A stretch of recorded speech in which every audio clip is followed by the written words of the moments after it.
Скандалот на онкологија паѓа во сенка. Институциите немаат табер да го решат проблемот, а јавноста, чекајќи ги имињата на виновниците, се повеќе ја губи надежта дека вистината ќе излезе на виделина. 4 месеци случајот е во рацете на обвинителството и е во предистражна постапка. Бројни потресни сведоштва на пациенти и нивни најблиски очигледно беа малку за надлежните побрзо да ги најдат сторителите. Пред истрагата се уште барат цврсти докази. Дали и кој се богател на грбот на најтешко болните и препродавал терапија. Од основното јавно обвинителство се уште не откриваат детали за случајот. Само штуро ни одговорија дека во тек е вештачење на издвоени медицински документации, а стигнати биле и дел од побараните документи од Косово.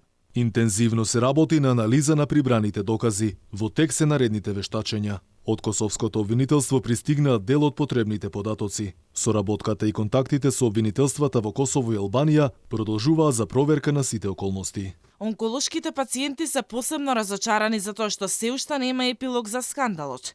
Меѓу другото се плашат дека ќе останат без биолошка терапија после новогодишните празници. Оваа информација за министерот за здравство меѓути е дезинформација.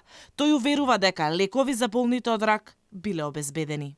Не е вистина, значи се е под контрола, лекови ќе има, со предпоставки и ја како министер Фатмир Меджиди не работам овие 10-9 месеци скоро, а вие сте сведоци за тоа.